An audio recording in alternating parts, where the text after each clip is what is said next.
that I came across. It's called Perfect Blue, Dissecting the Most Terrifying Animated Film. It definitely is it was an experience. Like the terror comes from the fact of how unsettling it is, and it's gives you this sense of uncertainty. And it's like, as the character's mind is breaking through the anime, through the film, you feel like your mind is breaking through the film. You can't really tell what's real and what's not until you get to the end. And it strings you along each way.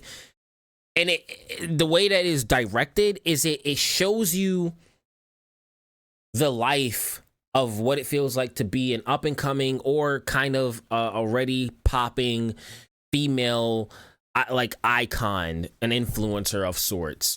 She had and in an area, in a time where there wasn't that crazy amount of security, because a lot of people just blew it off, you know. Something that was bothering me while I was watching the film this morning was how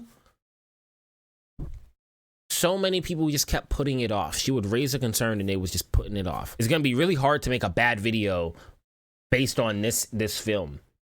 Perfect Blue, Dissecting the Most Terrifying Animated Film. This video is brought to you by Mubi, a curated streaming service showing exceptional Again, Perfect Blue is just an experience. You just have to experience it. films from around the globe. Get a whole month free at mubi.com/speakingmymovies.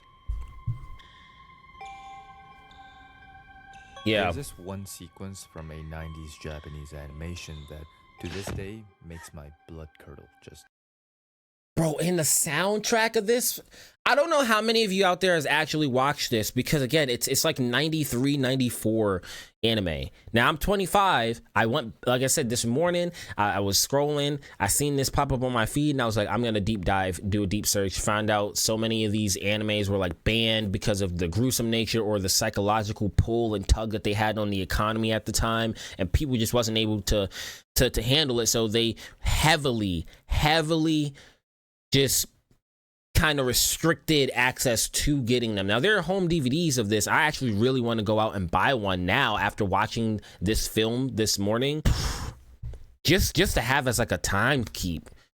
Like it should serve as one of the staples to show you how unsettling animated film can be, and it just made you lose all grasp of reality. thinking about it. The name of this animation is Perfect Blue. The director did a fantastic job of just pushing you through the actual lens of somebody that's going through society, transitioning in her careers from being a female artist in a 3-person vocalist group or something. You know, they're trying to be pop idols. Her career wasn't working out the way she wanted it to, so then it started to transition into her getting into the film and TV industry. She became an actress, and then you got to see this. You got to see what the director wanted you to see, basically. From her eyes, it was a stalker, and the twist at the end, you would never expect it. And even when the movie ends, it's almost like you still can't even believe what you're watching. It's really akin to the Joker film. If you've watched the newest Joker, not the one with Lady Gaga, but the one that it's based off of. If you've watched that film, yeah, man, yeah. Masterpiece psychological thriller from the one and only late Satoshi Kon. The scene in question happens exactly halfway into the film. Here's how it goes. We see a car entering an apartment complex late at night. Inside this car is a man named Shibuya Takao, a screenwriter for an ongoing thriller series, Double Bind. This series has been gaining traction due to its recent onset incident that left the producer seriously injured from a letter bomb sent toward a newly casted ex-pop idol. So what ended up happening was there was like fan mail, basically, that the main character had. Well, there was fan mail that somebody sent in, and it was addressed to the main character. It was in her name, and it would have obviously been for her to open. While her manager, whoever else, like her agents, they was like opening up mail and stuff, and they said, "Oh wow, look at that! It's addressed to her." And then they opened it up, boom, miniature bomb. Mima.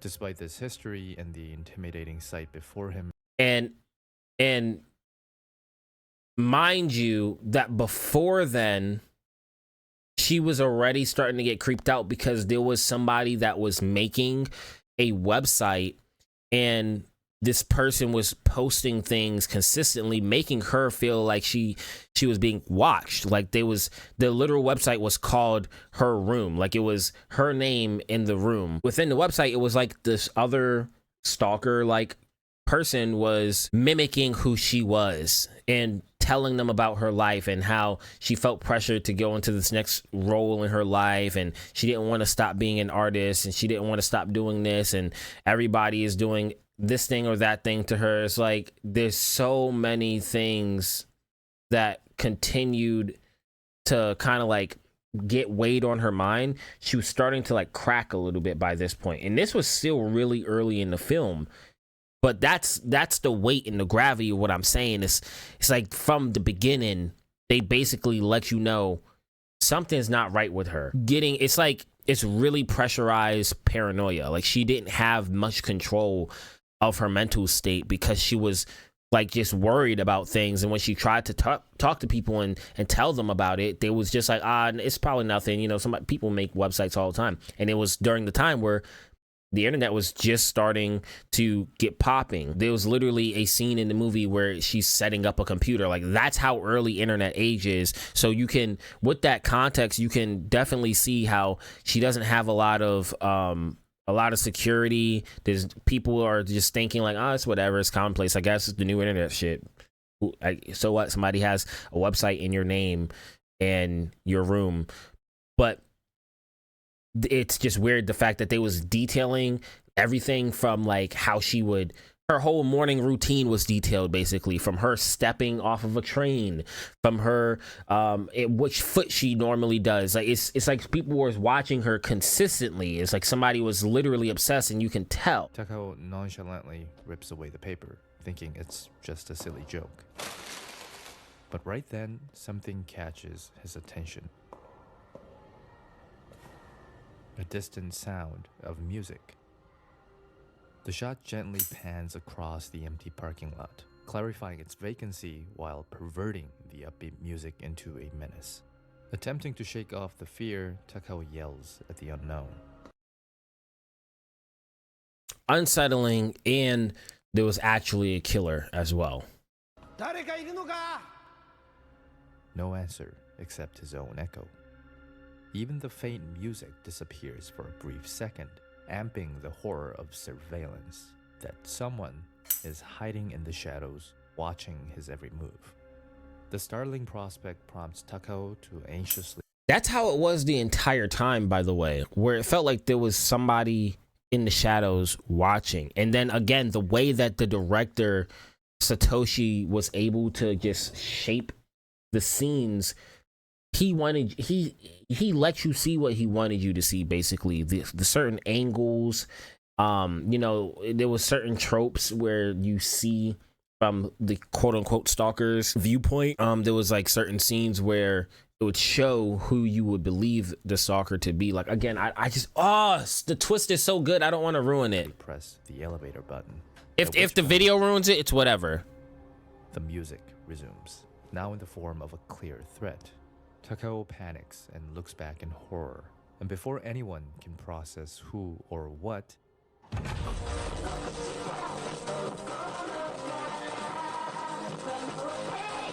yep.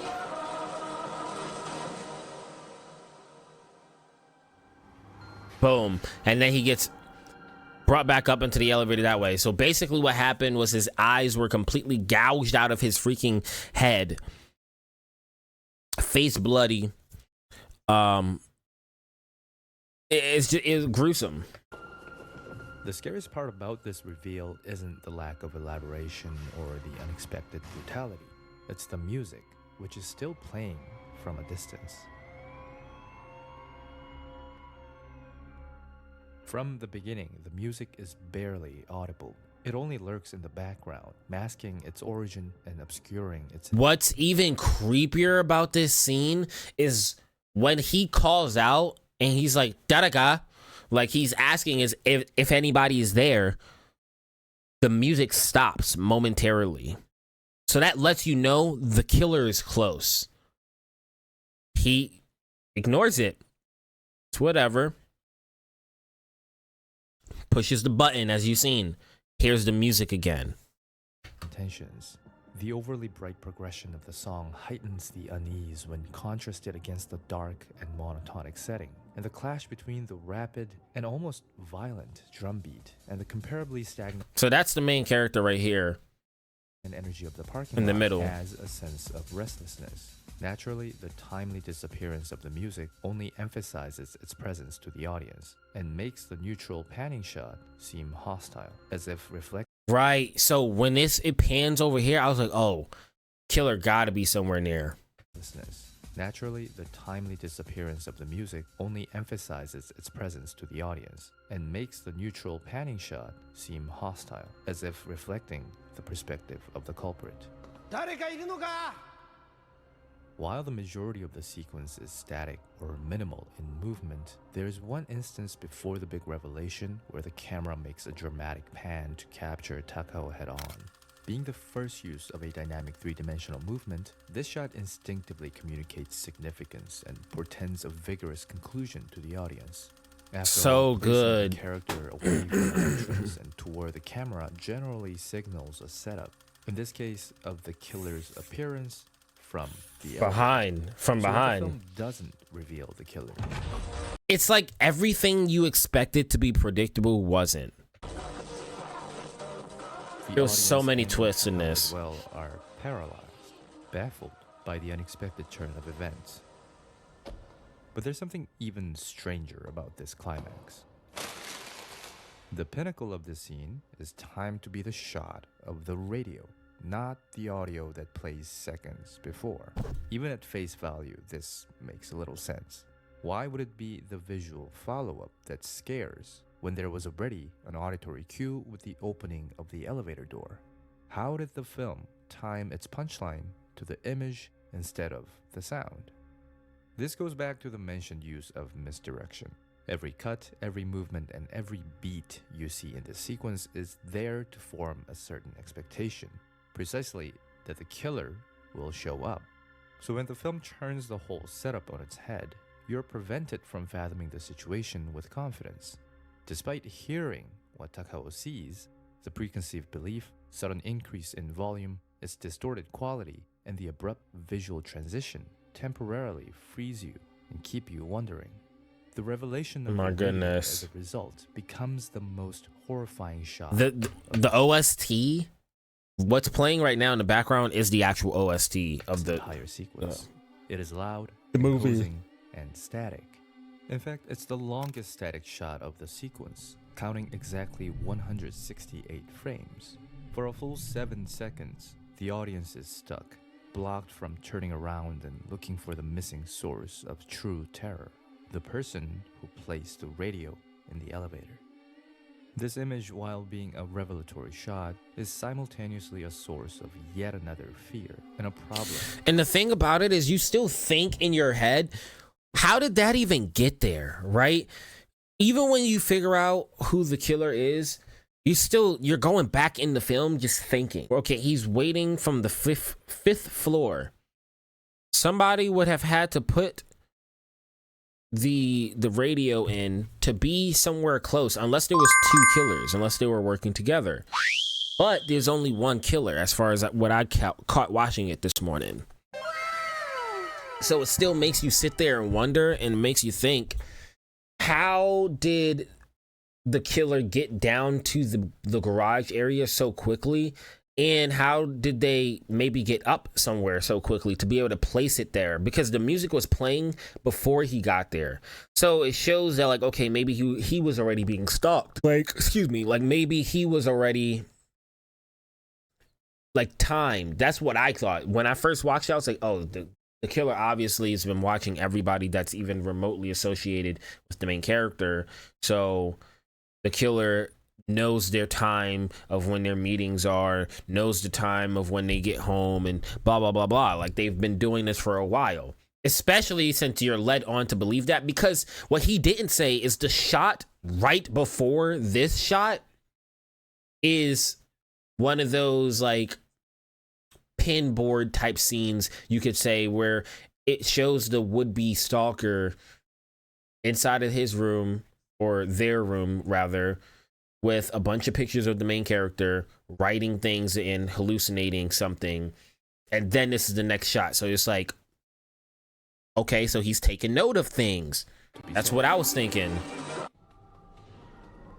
The very last shot of the sequence solidifies the fear of ambiguity by omitting the depiction of the killing altogether, keeping the killer from being humanized. With a faint sound of quick steps, presumably of the perpetrator, the very last thing you hear is the same song that has been playing, a prolongation of anxiety, a daunting message that the killings will probably go on.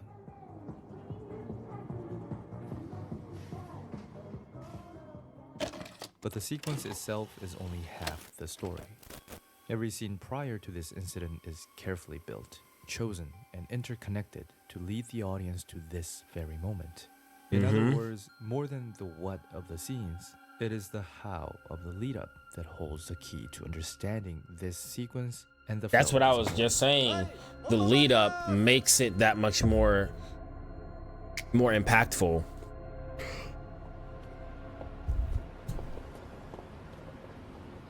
Perfect Blue, in essence, is a So film right there, about illusions. This is who they portray as the main stalker. Illusion of the self, the other. But it's everything in the show, everything in the movie is an illusion. Literally everything in the thing is an illusion. And reality. And one prominent way Satoshi Kon alludes to this idea. And everything is so detailed. There's such an attention to detail to literally everything, from them panning into the fish, in the type of fish that she has, to the posters she has on her wall, to her bed sheets, to what's in and to what's within her closet and what's not in her closet. Like, there's so much that it is involved and encapsulated within the imagery of this film, that when something is like even slightly off, it's really noticeable. Like, you can truly tell the difference, and they're waiting for you as the audience to see if you're gonna catch that there's something off. Is with his signature scene-to-scene transitions. The film opens up with 3 Powertrons fighting Kingberg, which, by the way, means King Bug, a fitting enemy for 3 masked heroes that represent the many personas of our protagonist, fighting a bug that enters her humanity. The symbolic opening turns out to be a live performance, hinting at the film's deceptive nature. And after this is a series of impressive and mind-bending transitions that set the tone for the rest of the film. Oh my, facts. That's what I was saying. There's so many cutaways and transitions. A scene that begins on a train seamlessly cuts to a shot of the stage, before going back to the shot of Mima grocery shopping. And it's like showing her movements in her everyday life, though. The stage, then to a shot of Mina on the bed, which turns out to be a TV screen, and one last time to the stage before finally revealing the opening credits with a regular fade out. The creative transitions only escalate for the rest of the first act, featuring smash cuts, movement and audio match cuts, wipes, and even rewinds that jump between past and present, reality and dreams.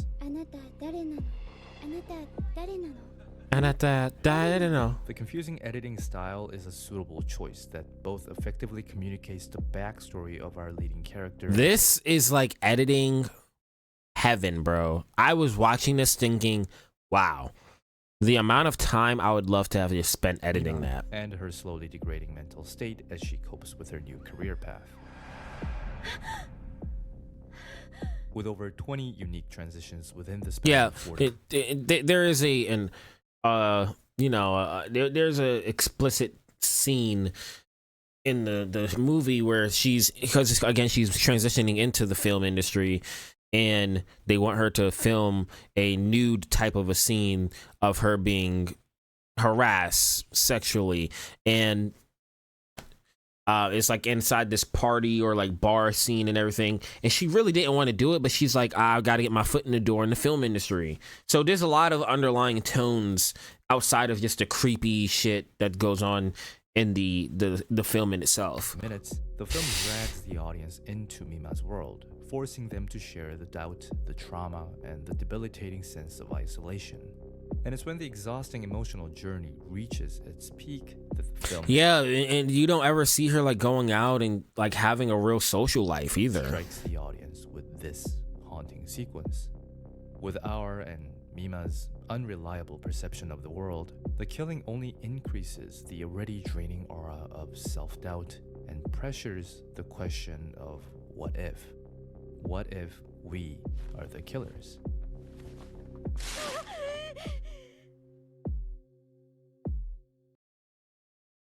What they did for that was these quick edits between her mental states, and then obviously I just shown you, or it just showed how there are some times where it would seem like they're solving the case, but it's actually because they're just filming they're on her set where she's an actress, they're filming something that's similar to what's going on around her in the real world. So she's starting to like slip between reality of what's real and what's not, and you're getting constant cut-ins between what she's filming and what she's experiencing in real time. This is precisely why the transitions carry on after the horrific Bro, this murder. anime, this quality of this video is so high. Close-up of the ambulance light teases the viewers of a closure, an explanation that will remedy the panic. But again, what awaits is just another deceitful conclusion, with an even more mischievous detail. Cham is doing fine without Mima. Happily, a duo. Yep. The reason why that has significance is she was a part of the three woman group, and it was a really big pill to swallow for her to say, I'm going to step away to pursue my acting career. She wanted initially to do both, but she has to dedicate her time to the acting. And they were concerned that they wasn't going to do good, but like secretly they probably didn't really like her there in general. And it hints at that in the film a couple of times, but again, it's Mina herself as the main character is an unreliable narrator. So the entire direction of the story that you're watching is unreliable in itself. You can't trust what's being shown in front of you all the way into the ending, which is what makes it so interesting. It's such a psychological thriller. It's such a psychological ride. And again, I cannot emphasize enough how much of it is just an experience. And you just have to go and watch it for yourself. If you search online for an analysis of Perfect Blue, you will most likely come across a video or an article discussing the significance of the color red. Indeed, there are over 15 instances in the first act alone where the color red is used as a symbolic representation of Mima's splitting self-identity, her descent into madness. Having most of them accentuated in scenes closely linked to Mima herself, the red slowly engulfs her psyche and hints to the audience of her gradual deterioration. It begins with a simple talk, an interruption, affiliation, and finally, identification. Over time, the red becomes more noticeable and meaningful, associating itself with Damn, dread what? and trepidation, What a good until its mere detail. presence triggers fear in the minds of the viewers. What a good detail.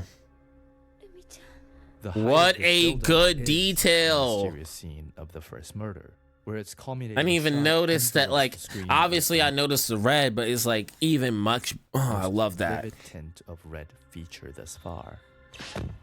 Beyond the primal fear of the unknown, it portrays the terror of degenerating self-concept. It is an embodiment. No way they portrays hinted the at, terror no, of okay, that's degenerating yeah. self-concept.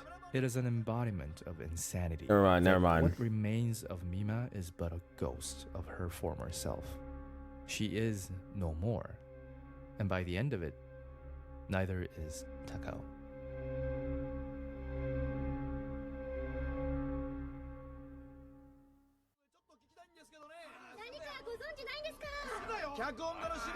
But what about the others?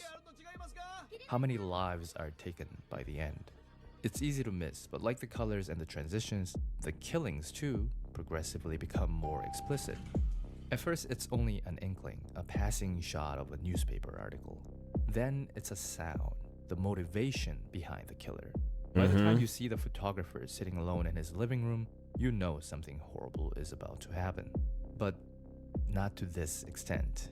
While there are still hints of the reds, the static shots, and the uncomfortable pauses that drag on for a frame too long, the scene is otherwise the complete opposite of the first murder. With excessive violence and loud techno beats, the scene plays out more like a conventional horror slasher than a psychological thriller.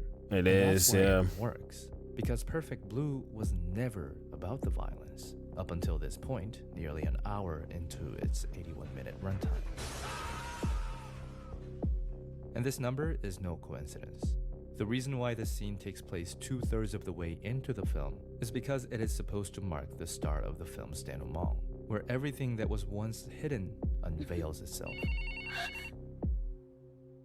And it begins with an unhinged display of a crime. The same act of brutality that was hidden from the viewers at the film's turning point. And guess when that scene took place? At 40 minutes and 55 seconds. Exactly. Oh my gosh. Oh my gosh. The beauty and terror of Perfect Blue. I didn't know what I was getting myself into when I first watched this. Like the clash between reality and fantasy, it presents a realistic perspective of an animated world. While the images on screen are clearly fictional, their cinematic portrayal, from the shot compositions, the editing, all the way to the lighting and color grading, is anything but fake.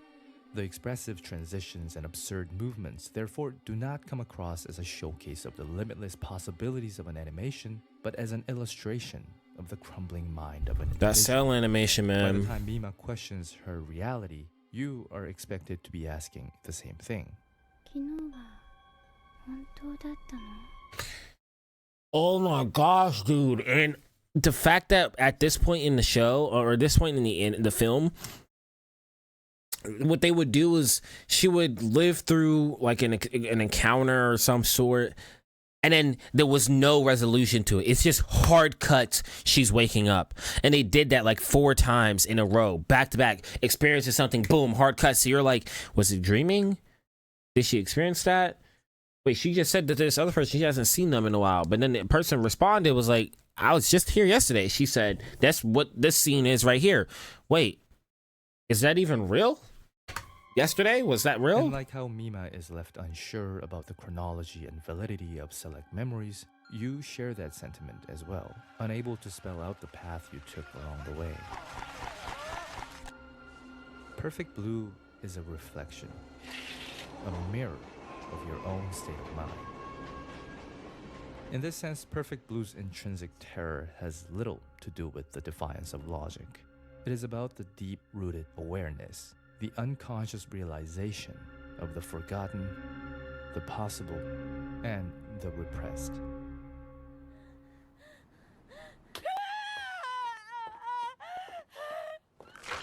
Oh my goodness. Listen closely. The music is still playing.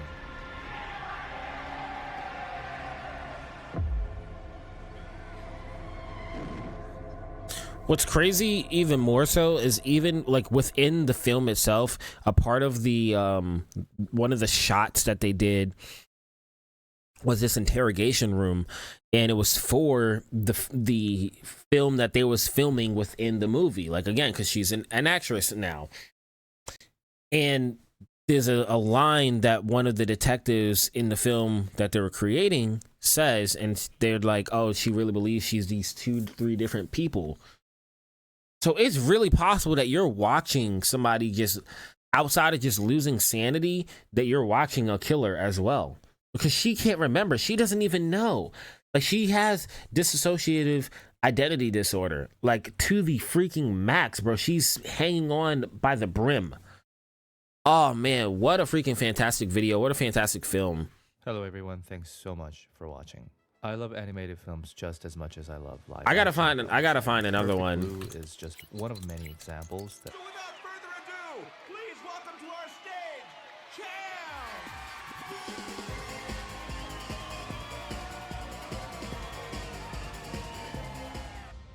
Perfect Blue is unlike most modern Western media. It's Okay, second video. We're gonna fit this all into one YouTube video. Perfect Blue, a masterclass in misdirection. stylized, I'm gonna pre-fire this like. psychologically disturbing, and by the time credits Bro, roll, the genuinely sound having direction life. in this anime is so I'm good. the real thing. Are you though?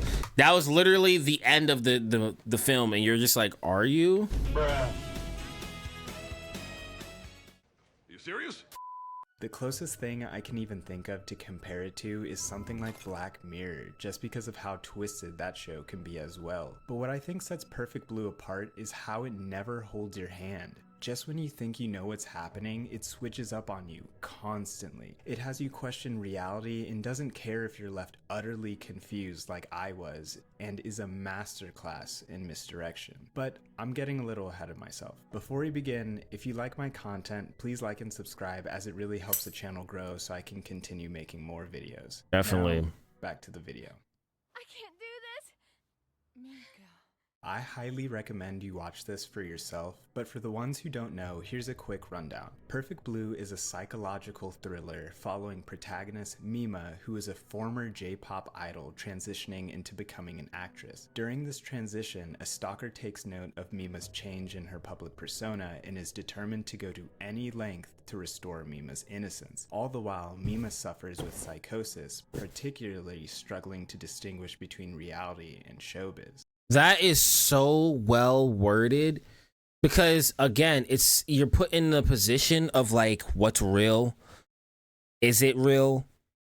Should this be a concern? Is it the stalker that's a killer?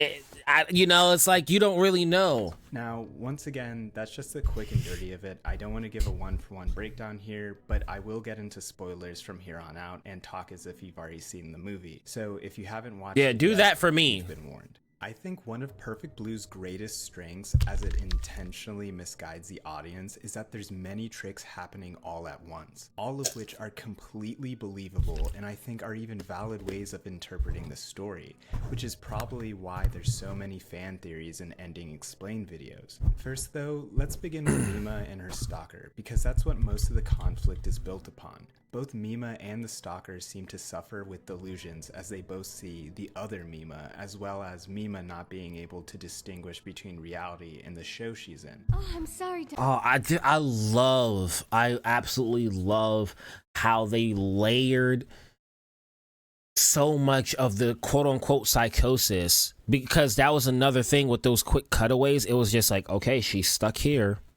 Boom. Next thing you know, you're watching her film and she doesn't even, you can see moments of her personality just like crack. And then they're like, cut. What are you doing? Like, she's responding in real time. She's not reading a script. She's really responding to whatever the script was said. Like, this is who she's supposed to be responding to in an emotional scene. And she's like hearing these words, and it is starting to like almost trigger a trance. Almost trigger like this evoluted state of psychosis where she's like hypnotized, and she's like, what's going on? Doctor. Hey now, Mima. I'm not Toko anymore. Did you forget? This is like after filming. Toko is like the doctor that she was working with, and she's like explaining herself almost like Toko was the therapist.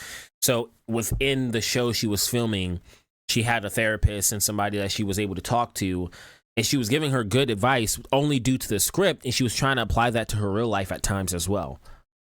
But she couldn't even like distinguish the two. This is after filming, and she was like, "Oh, I'm sorry." She accidentally bumped into her because this is within the women's bathroom. She bumps into her, and she's like, "Oh, I'm sorry for bumping into you, doctor." And that's why she had this reaction, like, "I'm not the doctor anymore. You got to remember." As well as Mima not being able to distinguish between reality and the show she's in. Oh, I'm sorry, Doctor. Hey now, Mima, I'm not Toko anymore. Did you forget? And for like 90% of the film, this seems like what the movie is all about. This parasocial relationship between Mima and her stalker. The stalker's delusions are a product of his obsession, this need to reclaim Mima's former image of innocence and purity above all else. It's the driving force of the whole narrative. One part obsession, one part mental illness. And it completely works as you try to figure out and take guesses at just how far he'll go to get what he wants. It's not even particularly clear to tell how far his delusions go due to the changing of perspectives. During my first watch, one of my prevailing theories was that the whole movie could be a series of delusions from the stalker's POV, and all the gruesome murders is how he envisions taking his revenge on all the people responsible for tarnishing That's a good viewpoint. Magician, Perfect Blue cleverly misguides us into believing that all the horrific events are the actions of an obsessed, delusional fan, or perhaps. But it's deeper than that. Play out on screen. But it's so deeper than that. Real, as I had thought. I never even considered that perhaps there was another character capable of such violence until about the last 12 minutes, when we see both Mima's manager and her stalker dead, confirming that someone else has to be after Mima as well. Which brings me to Mima. This blood. Is it real? Rumi, bro. Mima also. So Rumi, that lady right there with her, that is like her manager. Rumi, is it real? Or her talent agent or so of some sort. Mima also suffers with delusions as she tries to cope with the stress of a career change, paranoia from an invasive stalker, and the pressure of changing her image to better suit a more mature persona than her previous pop idol days. Discerning what's real and what's a part of the show becomes increasingly difficult for Mima as she disconnects and recesses into her own mind. She sees her past self mocking her at times, just adding to her own distress. I think one of the best scenes that shows just how poorly Mima's mental health is the one where she comes home ready to feed her fish, but then realizes they're dead. They're all dead. She begins completely breaking down, crying as she trashes her apartment. Of course, it's not really about the fish at all, as she cries out, Of course I don't want to do it, but I didn't want to tell them that all those people have done so much for me.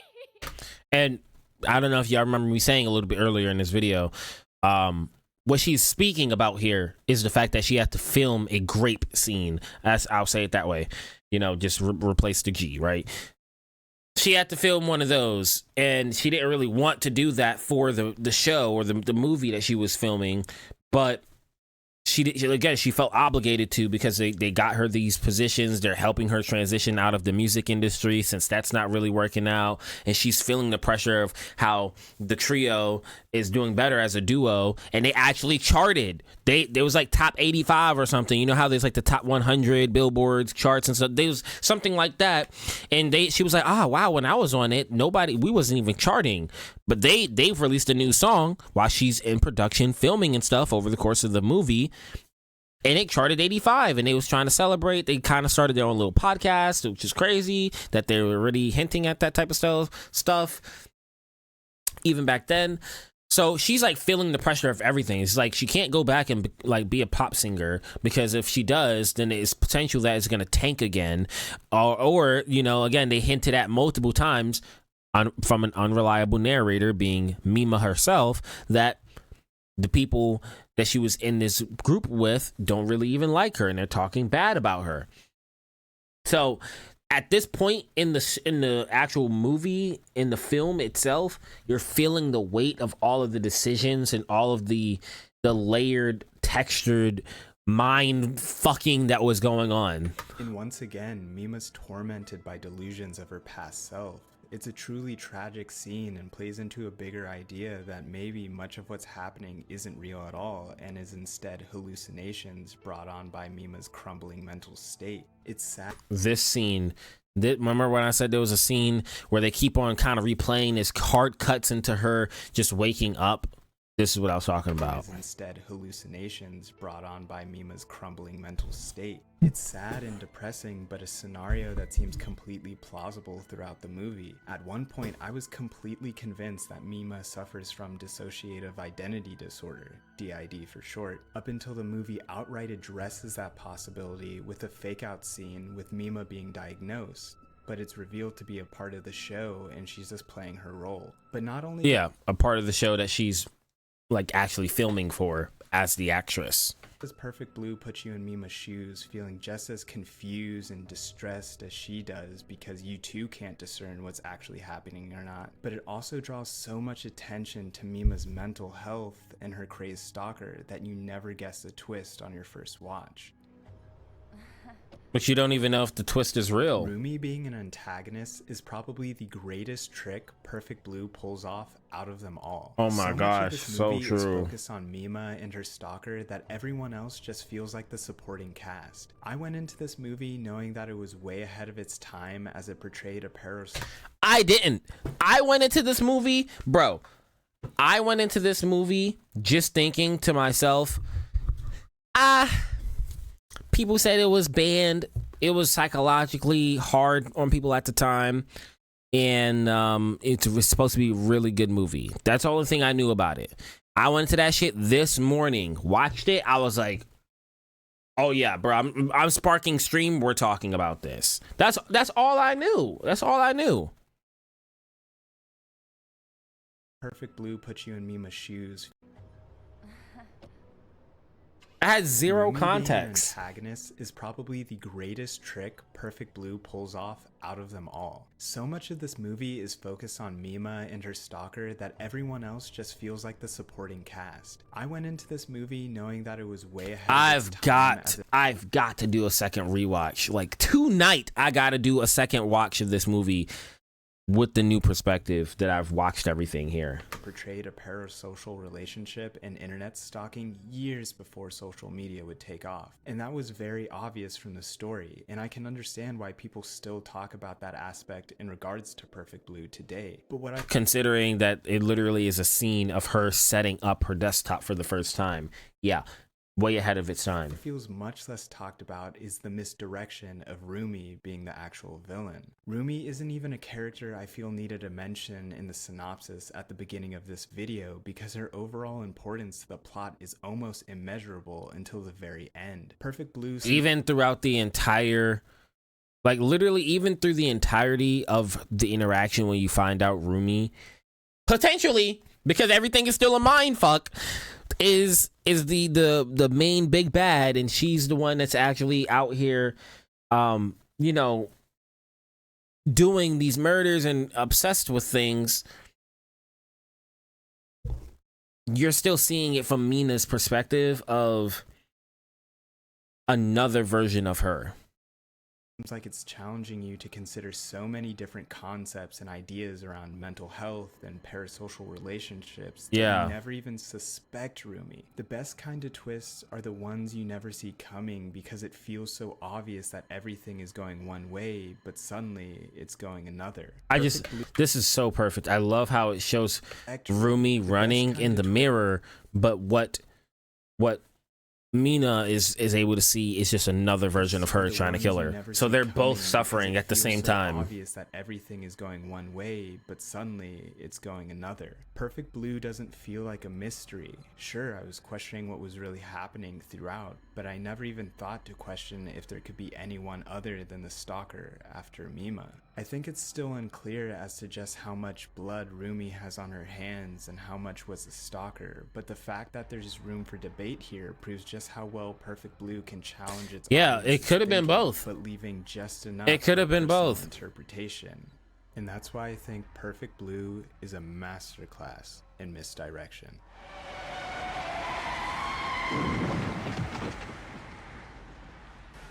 Hey, thanks for watching and happy Halloween. Oh my gosh, if you've made it this such far, a good video. So just I'm gonna try to check out more of their videos. Hopefully they have some other really great videos that I'll be super interested in. Again, if you're watching this on YouTube, let me know your thoughts are down below. If you've watched it, if you haven't watched it, anything like that, and if you're planning on trying to get into it, this is a great time, great season to get into it now as we are in October. Go ahead and give it a try. You will not regret it. I promise you, you will not regret it unless you're just like not really interested in these types of things. It's just an amazing story all the way around, and it's so layered, and it's an experience. That's the best thing I can tell you. It is truly an experience. Stay safe out there. God bless. I'll catch you on the next one. Peace.